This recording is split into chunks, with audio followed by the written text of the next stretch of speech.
Hi friends, Miss Laura here. I am back with the Reptile Room. We took a day break from it so that we could read some of Armadillo and Hare, but now we're going back into Reptile Room. We're going to read chapter 10.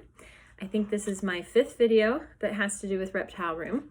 And let's see, so when we left off in chapter 9, Violet was being super mysterious again, and she was staring out the window, right? And that was where Uncle Monty was getting, I think he was getting all the stuff out of the Jeep, and she was looking at all of the suitcases, remember? And the very end said, from the way Violet was staring as she walked out of the reptile room, she was obviously thinking something else. Claus and Sunny could not imagine what it was, but somehow their sister had reached a different conclusion as she looked at her own brown suitcase, or perhaps the beige one that held Claus's things, or the tiny gray one that was Sunny's, or maybe the large black one with the shiny silver padlock that belonged to Stefano. So let's see what's significant about these suitcases in chapter 10. When you were very small, perhaps someone read to you the Insipid Story. The word insipid here means not worth reading to someone. Of the boy who cried wolf. A very dull boy, who you may remember, cried wolf when there was no wolf, and the gullible villagers ran to rescue him, only to find the whole thing was a joke. Then he cried wolf when it wasn't a joke, and the villagers didn't come running, and the boy was eaten, and the story, thank goodness, was over. The story's moral, of course, ought to be, never live somewhere where wolves are running around loose.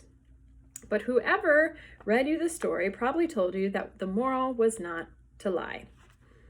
This is an absurd moral, for you and I both know that sometimes not only is it good to lie, it is necessary to lie. For example, it was perfectly appropriate after Violet left the reptile room for Sunny to crawl over to the cage that held the incredibly deadly viper, unlatch the cage, and begin screaming loudly as she could, even though nothing was really wrong. There is another story concerning wolves that somebody has probably read to you, which is just as absurd. I am talking about Little Red Riding Hood, an extremely unpleasant little girl who, like the boy who cried wolf, insisted on intruding on the territory of dangerous animals. You will recall that the wolf, after being treated very rudely by Little Red Riding Hood, ate the little girl's grandmother and put on her clothing as disguise. It is this aspect of the story that is the most ridiculous, because one would think that even a little girl as dim-witted as Little Red Riding Hood could tell in an instant the difference between her grandmother and a wolf dressed in a nightgown with fuzzy slippers. If you know somebody very well, like your grandmother or your baby sister, you will know when they are real and when they are fake. This is why, as Sunny began to scream, Violet and Claus could tell immediately that her scream was absolutely fake. That scream is absolutely fake, Claus said to himself from the other end of the reptile room. That scream is absolutely fake, Violet said to herself from the stairs as she went up to her room. My lord, something is terribly wrong, Mr. Poe said to himself from the kitchen where he was talking on the phone. Goodbye, he said into the receiver, hung up, and ran out of the kitchen to see what the matter was. What's the matter? Mr. Poe asked Stefano and Dr. Lucafont, who had finished unloading the suitcases and were entering the house. I heard some screams coming from the reptile room. I'm sure it's nothing, Stefano said. You know how children are, Dr. Lucafont said. We can't have another tragedy on our hands, Mr. Poe said, and rushed to the enormous door of the reptile room. Children! Children! In here, Claus cried. Come quickly! His voice was rough and low, and anyone who didn't know Claus would think that he was very frightened. If you did know Claus, however, you would know that when he was very frightened, his voice became tense and squeaky, as it did when he discovered Uncle Monty's body. His voice became rough and low when he was trying not to laugh. It is a very good thing that Claus managed not to laugh, as Mr. Poe, Stefano, and Dr. Lucafont came into the reptile room, and it would have spoiled everything. Sunny was lying down on the marble floor, her tiny arms and legs waving wildly as if she were trying to swim. Her facial expression was what made Claus want to chuckle. Sunny's mouth was wide open, showing her 4 sharp teeth, and her eyes were blinking rapidly. She was trying to appear to be very frightened, and if you didn't know Sunny, it would have seemed genuine. But Claus did know Sunny, and knew that when she was very frightened, her face grew all puckered and silent, as it did when Stefano had threatened to cut off one of her toes. To anyone but Claus, Sunny looked as if she were very frightened, particularly because of who she was with. For wrapped around Sunny's small body was a snake, as dark as a coal mine and as thick as a sewer pipe. It was looking at Sunny with shining green eyes, and its mouth was open as if it were about to bite her. "The incredibly deadly viper!" Claus cried. "It's going to bite her!" Claus screamed, and Sunny opened her mouth and her eyes grew wider to seem even more scared. Dr. Lucafont's mouth opened too, and Claus saw him start to say something, but he was unable to find words. Stefano, who of course could not have cared less about Sunny's well-being, at least looked surprised, but it was Mr. Poe who absolutely panicked. There are two basic types of panicking: standing still and not saying a word, and leaping all over the place, babbling anything that comes into your head. Mr. Poe was the leaping and babbling kind. Claus and Sunny had never seen the banker move so quickly or talk in such high-pitched voice. "Goodness!" he cried. "Golly! Good God! Blessed Allah! Zeus and Hera! Mary and Joseph! Nathaniel and the Hawthorne! Don't touch her! Grab her! Move closer! Run away! Don't move! Kill the snake! Leave it alone! Give it some food! Don't let it bite her! Lure the snake away! Here, Snaky! Here, Snaky, Snaky!"